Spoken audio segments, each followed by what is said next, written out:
Hi, everybody. Welcome to our Facebook Live lessons that I wish I knew. Well, actually, it's lessons learned from a first time or a debut author. I'd like to welcome our replay viewers and just let you know that we appreciate you so much. Now, today we are talking about something that I think is incredibly valuable. Lessons learned straight from the mouth of a breakout author. So if you know somebody working on a book or even someone who one day hopes to write a book, please share this video right now because I believe an ounce of prevention is totally worth a pound of cure, and there's no better time to know information than before you need it. So I would love to say hello to Diane Dokko Kim, a Christian wife, special needs parent, and disability ministry consultant who is now an author and speaker. Diane wrote Unbroken Faith, Spiritual Recovery for the Special Needs Parent. Now, Diane, let's start off with having you tell us a little bit about your book. Well, it's interesting. It's a book that I had never planned to write. I was just busy trying to stay up on top of life. We have two kids, and at current count, we have about 7 diagnoses in the house, so it's a lot. And when my oldest son, who's 16, was first diagnosed with autism, this was back in 2004, that was quite a blow as a parent and definitely to my faith. And so I really struggled with, basic questions like, how could God let this happen? What do we do to deserve this? Is he going to fix it? And if he's not, how can I trust him again? So these are all basic questions that I really had to work through. So, we were in ministry at the time, and I felt like I couldn't really be honest with how I felt. So I just kind of shoved all of these things and wrestled with God in a private document. Well, fast forward 5 years later, God didn't heal my son, but God healed me in my spirit. And the very truths that I struggled with really came to life. And the thing that I thought would drive me away from God, God actually used to draw me closer to him and to understand him and his heart for me and for us more. So about 5 years later, he repurposed all the things that we had gone through when I was called to minister to other special needs parents. And so as I got to know other families, regardless of the diagnosis, I realized, gosh, we all have the same core questions, and those are the same questions that I really had to work through. So going back to the password protected document, unpassword protecting it, and just sharing some of the insights and the encouragement and the hope that I received through God's word. And so that was the beginning of it. That was about, 10 years ago. Definitely God repurposed all of those struggles, all of those writings into a book that could minister and comfort other parents in the same situation. You know what I love about what you just said is it's a book you never planned to write. Right. And because I've read the book and I've bought the book and given the book as a gift. Because, well, first of all, I don't know of anything out there that is really written to the heart of the special needs parent, right? And of course, in my circle, it's mostly moms, but my husband's a special ed teacher, and like he used to say, autism was his jam.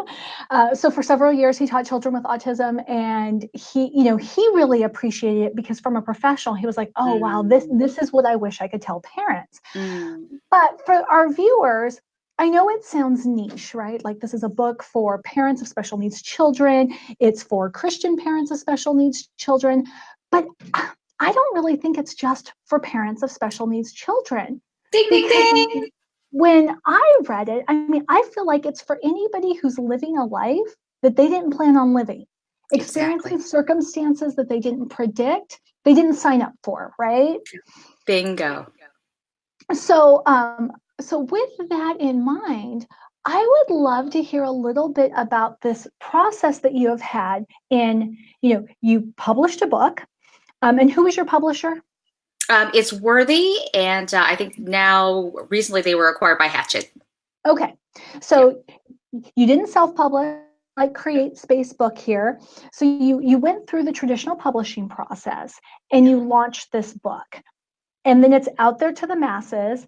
And do you feel like it received the reception that you expected? Did it receive a bigger reception than you thought it would?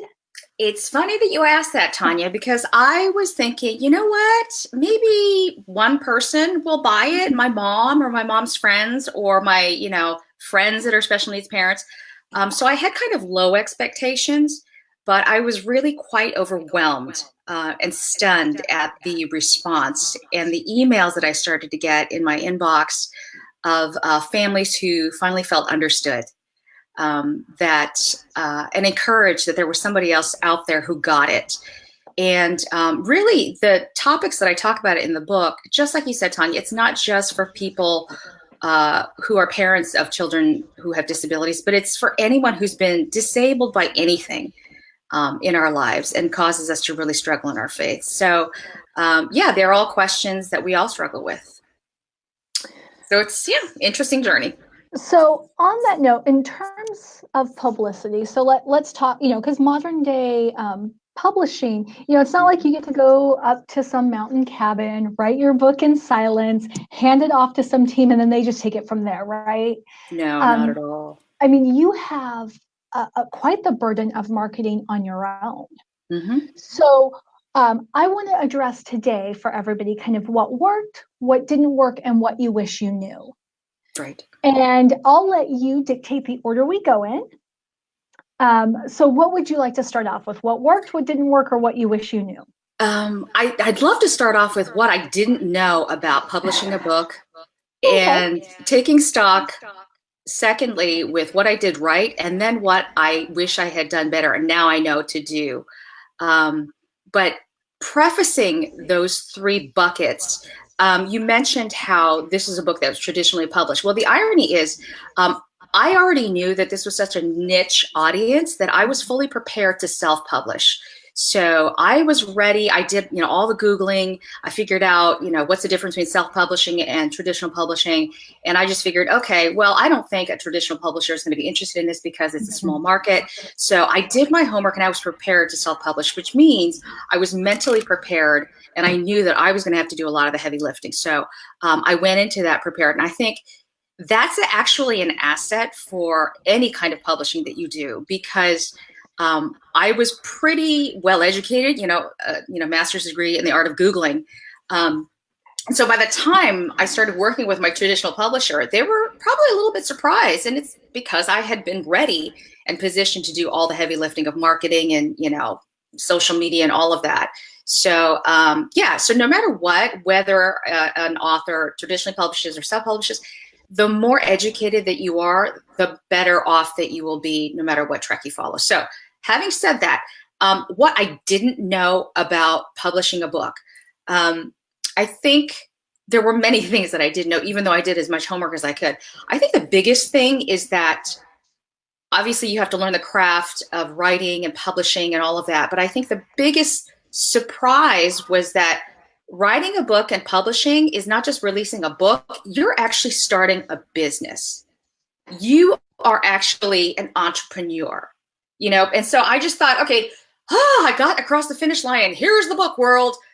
If you like it, awesome. If not, it's okay too, because I kind of expected that. But I did not realize that this is a long game. And I didn't know why I didn't know that. And it's kind of like, when you get married, you're so focused on the wedding day, but really tough work is across the entire duration of that marriage or relationship. And that's really where the blood, sweat, and tears is. Your wedding is just one day. And so that's really what I have found publishing a book is, especially if you're going to self-publish, is that, it's a hustle to get it out the door and get it released, but you're starting a business and this is actually solopreneurship. So that's probably the biggest surprise. I think another surprise, not as much as a surprise, but a reality check is if you're going to be an author, you are automatically going to be a speaker. And if you're going to be an author and you're going to be a speaker, then you're going to be a marketer. And all of those things combined make you an entrepreneur. So surprise, I wish that had kind of sunk into me more. But that's probably another thing that I didn't quite register. And so if I had known all of that, then I would have been a lot more tactical and not just focusing all of my efforts on just getting the book published, but what am I going to do to keep this baby alive? It's like bringing a baby home from the hospital, right? You did all your homework, you read all the books, you read all the websites, but there is still nothing you could do to really prepare how overwhelming it's going to be. And you got to raise this baby for life. So It's a long game. So those are the things that I did not know that I wish I kind of had a better grasp on, even though I had done my homework, because I ended up building the car as I drive it. And that's what I've been doing ever since the book launched in April. So that's the main things that I didn't know about releasing a book. Oh my gosh, that is so rich. I love how you refer to it as reality checks.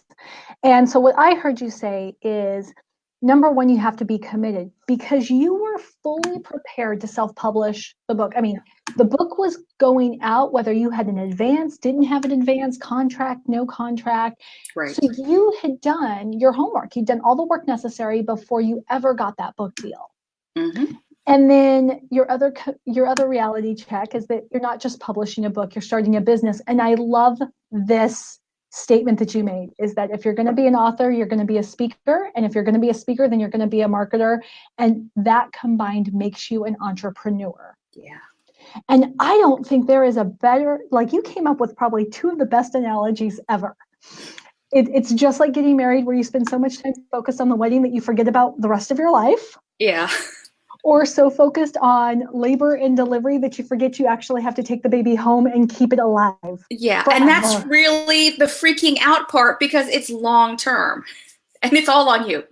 Right. Like, and nobody cares, right? Like nobody, I'm sure as an author, right? People are like, oh, yay, you published your book, your dreams came true, life on Easy Street. And you're like, it doesn't sleep.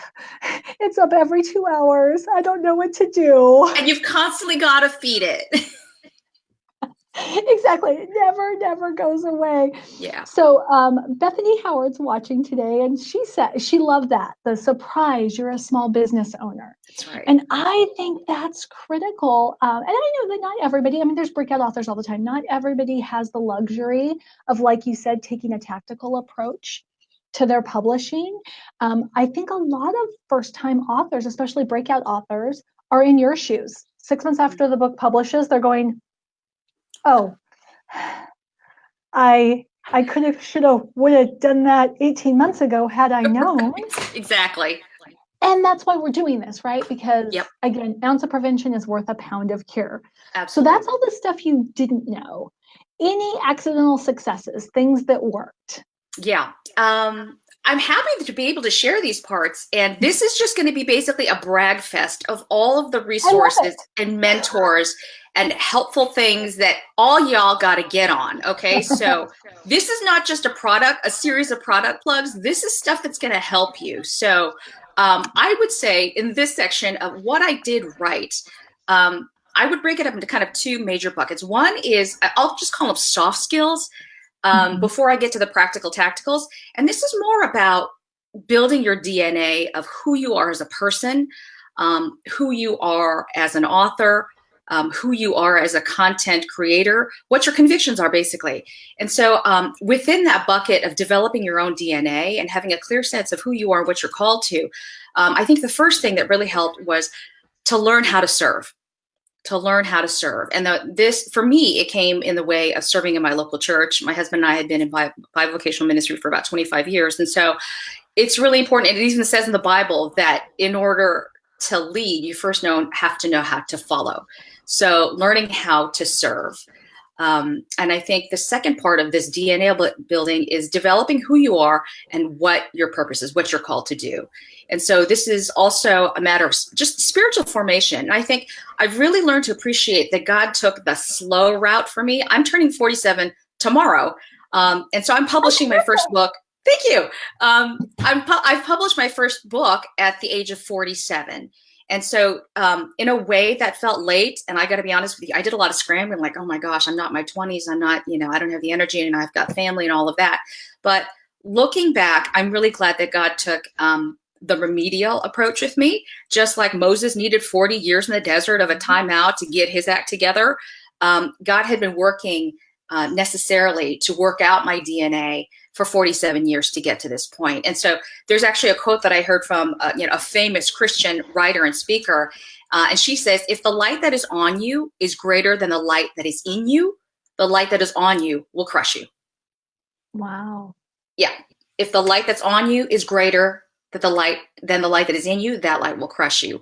And, I don't need to mention any names. I mean, there's plenty of cautionary tales out there in the news, even in the Christian realm, of people who have been toppled, just by the pressures of fame and celebrity. And so I take that to heart. And so I'm really grateful, again, that God has taken the long road to build conviction and character and a sense of purpose and calling. And, just developing the DNA of who I am before what I do. I would say another soft skill is to take advantage of the obscure years when you're a nobody. And I had 47 years of being a nobody. I mean, I'm still kind of a nobody, but you know what I mean? Before I became a published author. This is great advice that I received from my cousin, who's a pastor's wife. Make all your mistakes when nobody knows you, when there are fewer people to find out.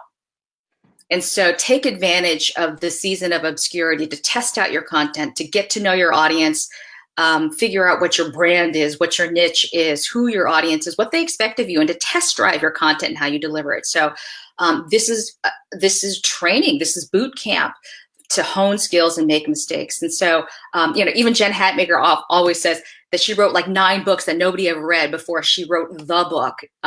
So even the Jen Hatmakers had their, obscure time. So take advantage of that. And I think the other thing in soft skills is to identify who my audience is. And I think as authors and speakers, a lot of times we feel pressured, like, I got to reach everybody as much as possible. Well, for me, it was pretty clear that I had a very specific audience that God called me to minister to. And I kind of struggled with that because I'm like, oh, but gosh, it's so small. I don't even think a publisher is going to be interested. But even Seth Godin says to target your smallest viable audience. Target your smallest viable audience. And Kathy Lipp, who I'm going to be talking about a lot, also says that. And so I'm a big student and aficionado and fan of author and speaker Kathy Lipp. And so that is something that I have learned under her tutelage, to really serve your audience and identify who your audience is, to identify what your niche is. We don't have to go for the world. We're not called to the world. We're called to serve a particular audience. So identifying our niche. And I would say the last thing in the realm of DNA and soft skills is to build relationships. Just the other day, I think it was like 2 days ago, Communicator Academy, the podcast Communicator Academy, also by Kathy Lipp, they just released their recent podcast that talks about 3 necessary relationships. And I'll give away the thunder. It would be to have a mentor, basically, someone who's building into you, someone who's pouring into you. That's one. The second necessary relationship is to have peers and cohorts like you, Tanya, people that we can be a tribe of, fellow supporters and helping each other out and networking with. And the third category of necessary relationship is paying it forward.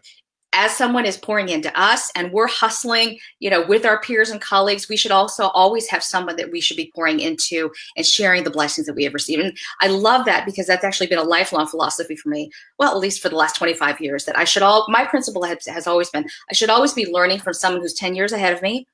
Obviously to have peers and coworkers and colleagues. And I should also always be discipling and pouring into ideally somebody who's 10 years younger than me. So, building necessary relationships, identifying my niche, taking advantage of my obscure season, and developing who I am and knowing how to serve. So that would be in the DNA and soft skills.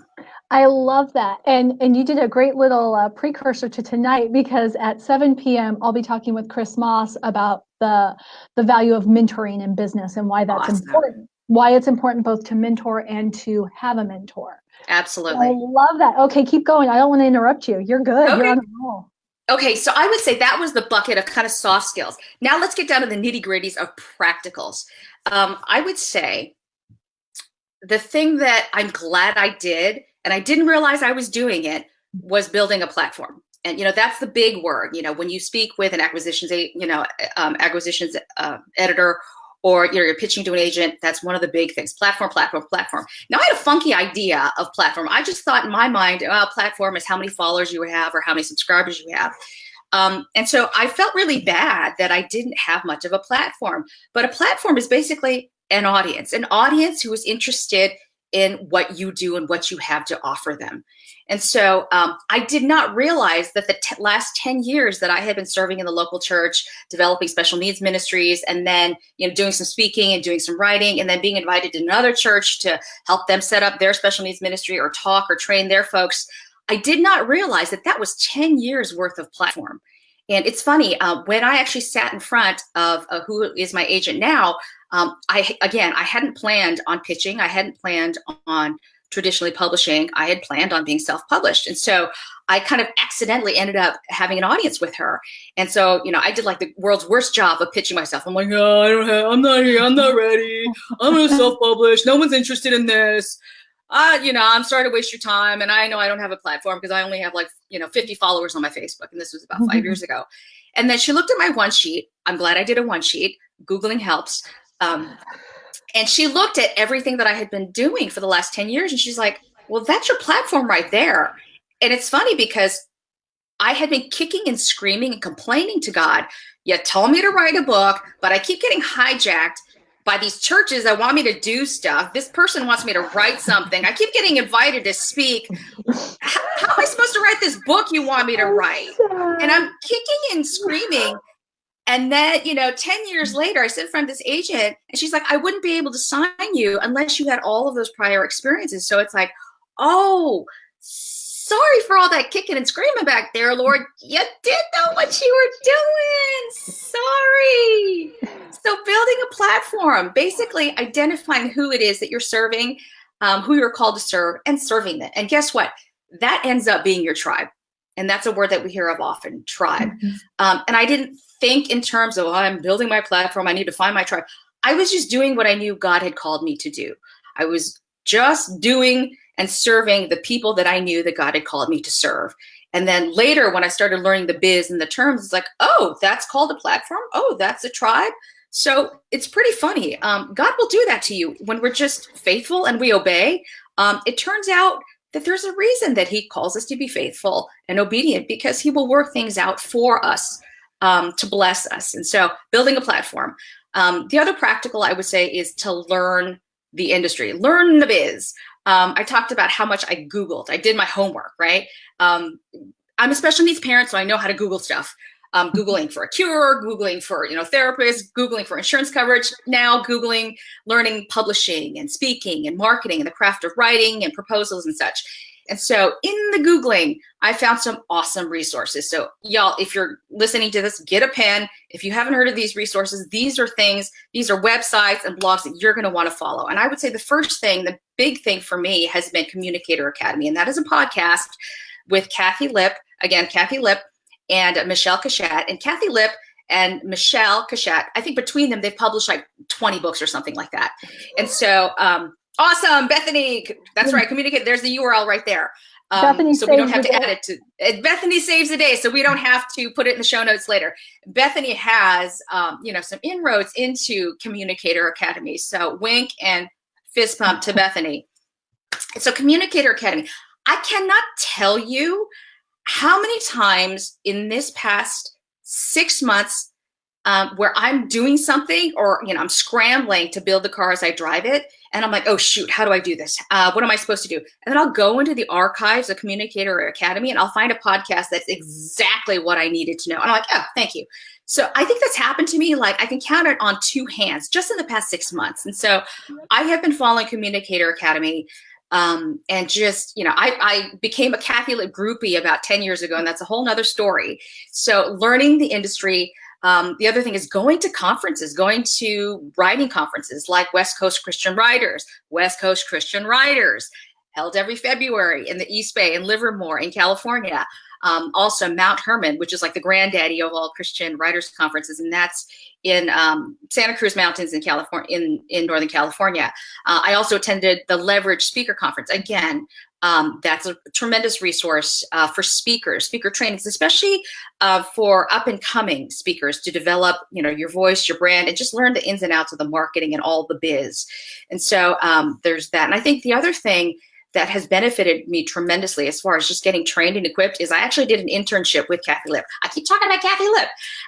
It's because she has been so monumental and formative and truly a mentor. I call her my author fairy godmother because, I had been in the world of special needs and becoming a subject matter expert for 10 years, but when God positioned me to actually pursue traditional publishing, like I didn't know what I was doing. I mean, I could Google all I wanted, but God brought Kathy into my life and all the resources of Communicator Academy, West Coast Christian Writers, and Leverage right at the right time. And so attending conferences, and I did an internship with Kathy for about a year. And that was pretty awesome because I was local to her. Every year, Kathy has an internship program for up and coming speakers and writers. And these are interns that are scattered across the country. I think she takes about 20 a year. But the year that I did it, I think I was the only one that was local to her. So I actually got to go to her house and sit in her kitchen table and just do stuff. And just, I think the awesome part of being an intern is just soaking up the stuff that wasn't, intended. So I would just get to listen and be a fly on the wall of the conversation that she and Roger would have about the biz, the struggles that they would have, the principles that they would apply as they were working out stuff. And so that was just tremendous for me. So doing an internship. And I'm just kind of going, because I think the other thing is transitioning from being an amateur speaker or writer, a hobbyist, to going pro. That's a transition. And it's funny because Kathy talks about the mug and a hug, right? So you speak or you do something, you develop content, and you get a hug and a mug, or maybe, a gift certificate to Starbucks. So how do you navigate that switch to becoming pro, which basically means getting paid for what you do because you are a professional. And so there are strategies and lessons involved in making that transition, which is an awkward transition. I'm still making it myself. Things like, how do you negotiate your rates? How do you work with event planners? Things like that. And it's, I would say one of the important lessons that I learned is your audience is not just the people who read or listen to your stuff.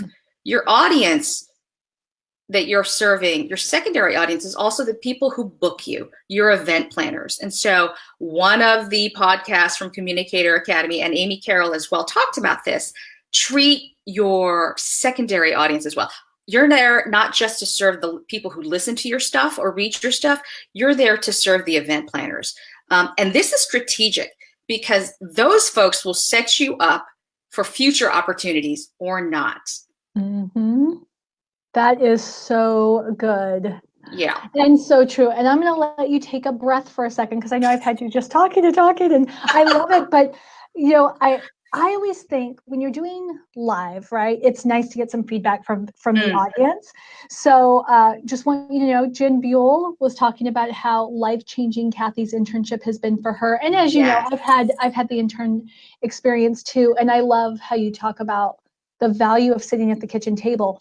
Because when I started my internship with Kathy, I told her, I said, I just want to see the mess because I know what it's like to sit in the audience and see you on stage and think like, oh, maybe that could be me one day. But I know there's a whole lot of ugly that goes out to looking, that goes into looking awesome on the stage. And I want to see that because I don't know if I have what it takes. And it has been tremendous. And I can't say that I've seen anything that has scared me, but I feel like I'm so much better equipped. So I'm so glad you mentioned that. Yeah. And Jim Buell also says that you don't need to breathe because you just got it all. And Jen Bryant, I don't know if you know Jen Bryant, but she's been watching quite a few of our live broadcasts. She does a practical family. And so she, agrees with you that Communicator Academy has trained her thinking in the best ways in the past year. And it is equal parts information and encouragement. And I have no involvement with Communicator Academy. So I don't feel like I'm biased at all, although maybe a little bit because I too Google to find out things I don't know and frequently find that Communicator Academy has the answer. Yep. And then, of course, Jen Buell was helping us out here with Leverage Speaker Conference, West Coast Christian Writers. Awesome. And just so you know, Jen said she is taking notes like a mad woman. So I've given you enough time to breathe. So now you get to just keep giving. I mean, these lessons, like seriously, Diane, I need you to know this, that I'm like listening and I'm going like, oh my gosh, I think I just have 5 blog posts right now. I was thrilled with this topic that you proposed because honestly, it's been a brutal butt-kicking year, and there's so much that I wish I had done differently. And so you really forced me to think, what did I do right? What did I wish I'd do better? And what did I just not know that I wish I had known? So yeah, I really wish I had known this before, so I wouldn't be kind of like, oh, disaster recovery mode. So yeah, I share your heart in, like, I'm effusive. I'm going on and on because it's like, I want to save people some pain. Right. I want to save people stress. I mean, honestly, this launch year has been like the most exciting but stressful year for me, and obviously for my family as well. And that's actually, one of the parts that I wish I had handled better. So yeah, so I was thrilled with this idea of this live and the topic of share this stuff, so learn from my mistakes. So let's go into that. The things that you wish you would have handled better, because family, I think, Yeah. is an excellent point, right? I don't think that the average person realizes that it's a shared sacrifice. It's Yeah. not just you. Because everything that takes your focus, I mean, like, we only have 24 usable hours in every day, and we're only one person. So Right. if we're focusing on our book, whether it's writing it, it's the launch, it's the marketing, that focus has to be taken from somewhere. And a lot of times it is our family. Yes. And that's the brutal truth. And that's the flip side of life as an entrepreneur. And so, the minute you think of the word entrepreneur, you think of the Richard Bransons, you think of the Elon Musks, the visionary types. We already know that people like that don't have much of a personal life, right? But Mhm. that's what it takes to build a business, at least at the beginning. And let's face it, a lot of these people, entrepreneurs, are men. So, Mhm. just society and culture and the reality of childbearing and child raising, it is what it is. And so we are trying to do this entrepreneurship, this business, this ministry that God has called us to. At the same time, we already have a full-time job. Some of us are moms, some of us are wives, some of us have parents that we're taking care of, or we're involved in a ministry. That's what I had a part-time job serving, and working at my church. And so you're basically adding a full-time job to your other full-time jobs. And so that's really the reality of entrepreneurship. And so, yeah, that was really a struggle. And I'm still working that out. So that's definitely one area that I wish I had done better, and the hardest, and probably the one with the most cost of juggling and managing and prioritizing when you feel like you need to be, in 7 different places at the same time. And so, there's that expression, can you have it all? I think you can have it all, but not at the same time. Exactly. Not at the same time. And another kind of aphorism that I've heard often is, when you are starting a business, when you're in entrepreneurship mode, there are 4 choices. You get health, your work or ministry, family, and friends. Pick 3. Pick 3. You only get 3. 3's pretty generous, I think. Yeah, 3's pretty. For me, I'm a one-trick pony. I'm like, I can only like, I'm a serial mess up maker. So I'll like do, and it's so true. It's like, either I try to do all of these things really poorly and I let all the plates crash, or just do less plates. Right. Spin less plates. Spin that plate later.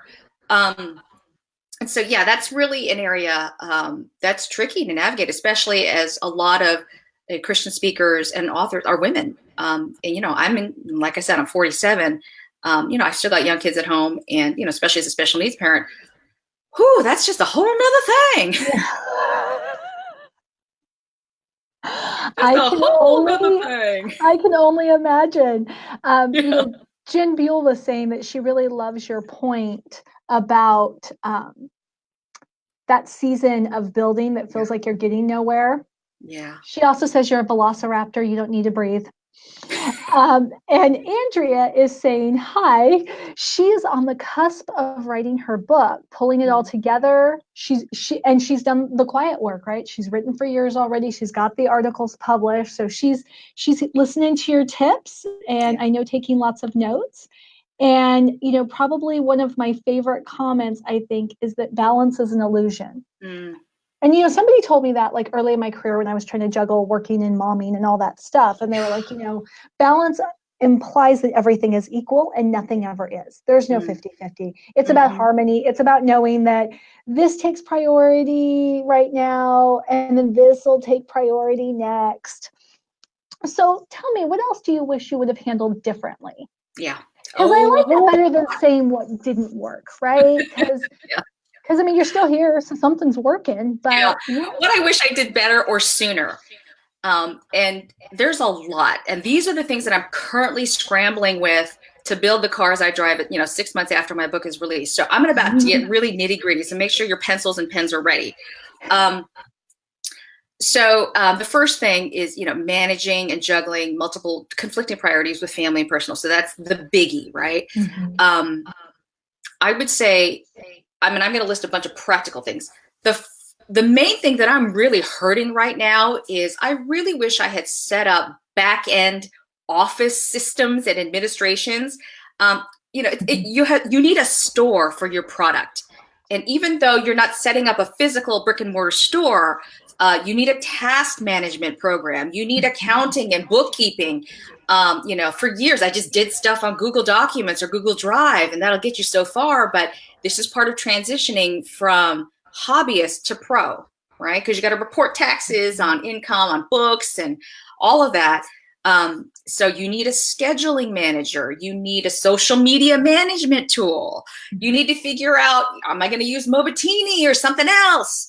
File storage. Is it going to be Google Drive? Is it Dropbox? Is it Evernote? You got to figure out what goes where. So figuring out basic infrastructure. So setting up your store for your products. And so there's so many moving parts to this. And this is the stuff I'm stumbling on. Like, I go to a speaking event and I'd be like, shoot, what am I supposed to bring? Books. Oh, shoot, a cash box. Oh, right. And so these are things that I kind of found out by screwing them up, right? And so, again, Communicator Academy, there's blogs and podcasts that, that get real specific, like, this is a podcast or a blog post that tells you what you need for your book table. I think Kathy actually offers a mini booklet that you can purchase that tells you, that literally dummy proofs it for you. This is what you need when you're negotiating a speaking contract, stuff like that. So back-end office administrative stuff. And I guess a lot of this is going to be stuff you don't know you need until you need it. It's kind of like parenting, right? It's like, oh, shoot, I didn't know we needed like the thing for the mattress for when the poop goes everywhere. Well, now we know. So yeah, back end stuff. So true. Yeah. I would say the other thing, and Tanya, feel free to jump on this. The second big thing that I'm really regretting is that I did not have an editorial calendar planned in advance. And for those who might not know what an editorial calendar is, why don't you share what an editorial calendar is? You're the subject matter expert on that, and I don't want to screw it up. Well, so an editorial calendar is simply a schedule for what you're going to post, when and where. So some people just have a blog editorial calendar. And, whether you blog once a month, once a week, or 22 times a day, you need to know what you're posting, when, and what order. A more robust editorial calendar would include your blog posts, would also include your social media channels. And if you can centralize that into one place, somebody gave a shout out to Trello. I think Trello is a great free option to do that. There, of course, are social media specific tools, and then you can even go high end like CoSchedule, which will do all the things for you. But I love what you're saying about the editorial calendar, because what I find, and this is, I know better. Like, I create editorial calendars for other people. But when things get busy for me, the first thing that I sideline is my own content planning and my own content scheduling. You're shooting yourself in the foot. Well, and I think because it's mine, like I can always do that. I can do that at 2 a.m. Not to mention that at 2 a.m., I don't spell so good. Let's be real. Right. And my words don't always make a lot of sense. So I do think that editorial calendaring is a great habit to have now when you don't have anything to calendar. Yes. Because it gets you in that practice of planning. And trust me, if you can set aside an hour a week now, when things get busy, you'll be able to do that amount of work in 30 minutes. Listen to Tanya, folks. This is what she does. So that you don't end up like me. Hair on fire everywhere, right? Oh my gosh. Yeah. Well, And and so then of again, this course, is like build that editorial, the blog post, bank them up during that obscure period. yeah, well, and like I think what you said, right, is when nobody's looking, you do it then because then the last thing you want to do is stand on a stage, and I have done this too, stand on a stage, and people are like, "Oh, do you have Facebook?" And I'm like, "Yeah." And then it hits me. I haven't posted to Facebook in 6 weeks because I was so busy planning for this event. Right. And then I'm like, I swear I'm good at what I do. I post to social media. Let me show you all of my clients. But, and then you're like, okay, well, I can't get those 6 weeks back.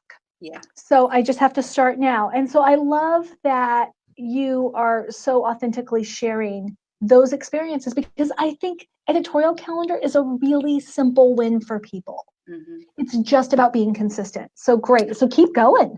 Yeah. So editorial calendar and having blog posts, banked up that, just even, okay, you've got your editorial calendar and you're saying plug in blog posts and your social media stuff and what you're going to post where.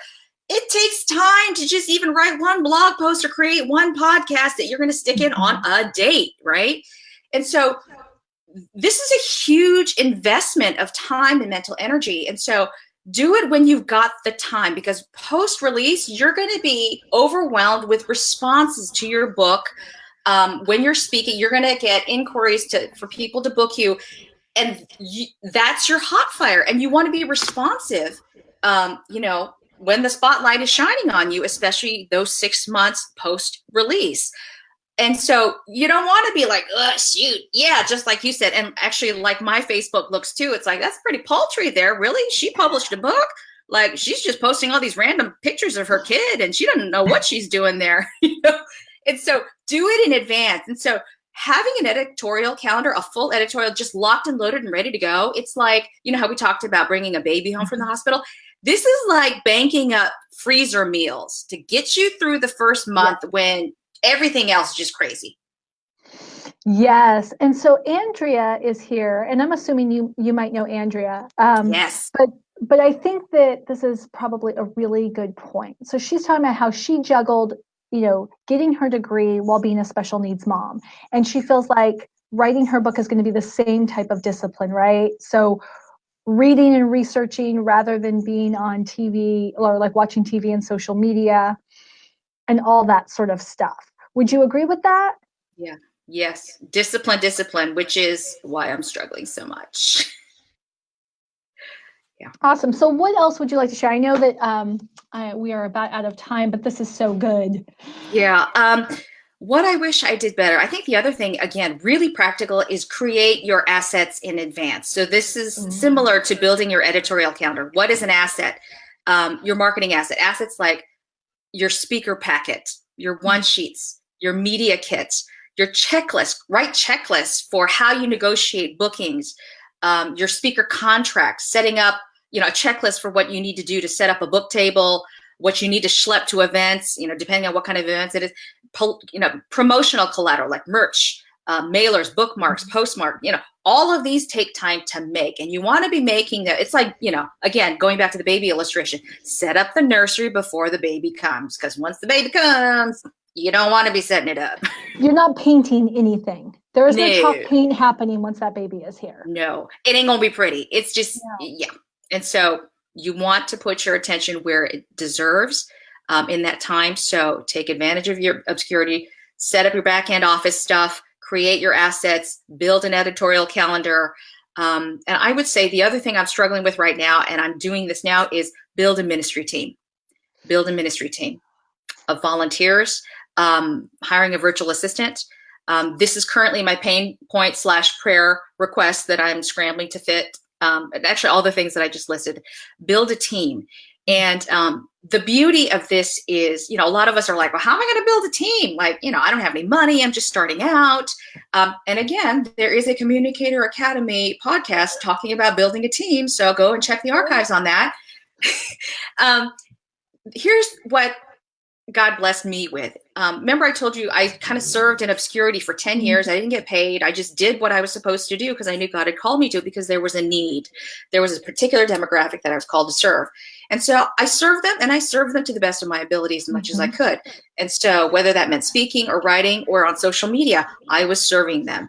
The funny thing was, when it came time for me to launch the book, and once it had launched, I was surprised how many people wanted to join the launch team. I'm like, whoa, really? You guys? Wait, what? You want to help? Yeah, you guys want to help me? I thought I would like beg, borrow, and steal, and I thought my publisher would be like super disappointed, like nobody wants to help you. But because I had been serving them, just with no ulterior motive other than this is what I'm called to do, and I'm going to be faithful. When the time came, I don't want to call it cashing in your chips, but it's kind of like But that is such a great example. As you know, I lead manuscript development teams and launch teams for authors. And, when I meet with an author for the first time, they're just, I can see there's dollar signs in their eyes. They're like, how much do I have to pay these people? Like, what do I have to give them? Yeah. And I'm like, you know what? There are so many people out there who are dying to read a book that's written for them. Yeah. We just have to find them, right? Yeah. And if you've been doing your work, like you said, if you've been laying that foundation, you already have them. But then I have a network just of people who love to read. I mean, just people who've been following me for years, and they're like, Tanya gives me the opportunity to read books before they ever hit the stands. Well, and that to them is like so stinking exciting. Like they're just like, how did I get so lucky? Right. And for an author, I think that having that team and having those people who are just like, no, people need to read this, let me help you get read, is such a relief. Yeah. Building a team. And it's funny how it kind of comes right. It's kind of like, we're in the holidays now. It's a Wonderful Life, George Bailey, right? Yeah. He was just being a decent guy. He was just being a decent neighbor and helping out his friends. But when the time came that he really needed help for himself, the whole town came out for him. So it's like that. Exactly. Well, that is the perfect note to end on. But I have to tell you, you've got to read these comments because there's a lot of great stuff in here for you. Okay. And just what a gift you have been to people. So I hope you know that. Now we can find Diane online at DianeDokkoKim.com, right? I almost said it wrong, even though I know how to say it right. So Diane, thank you so much for joining us today. Thank you for just sharing your experience and a little bit of your pain, but most of all, your hope with all of us. Yeah. We appreciate you. Can I interject just one more thing? Yes. I forgot to mention. One thing that I'm glad that I did before, all the cuckoo for Cocoa Puffs happened. Build your website. Yes. Build your website. Hire a professional. Make it look professional. It took me a full year. I'm still working on it with my awesome web designer, Angela Bauma. Angela Bauma, awesome web designer. She's my web designer too. Yes. It's been full 12, 13 months, and we're still kind of making tweaks and stuff like that. I cannot tell you how pivotal. That's probably one of the biggest assets you can build, and it's going to take time. So build your website, have your bio, create a book page, put your speaker information up there, have a contact form, put your socials up there, because once you go live and your book is out there, guess where they're going to go if they want more information? Yep. And they've got to be able to find you. Yep. So excellent advice. So I think we're going to close with Jennifer's comment here. It was such a pleasure to learn from you today, Diane. You are such a gift. Hope to meet you in person someday. Oh, thank you. Thank you so much. I just shared my goof up, so I hope it's helpful. It is totally helpful. So thank you again. And we'll sign off right now. Have a great day, viewers. Thank you.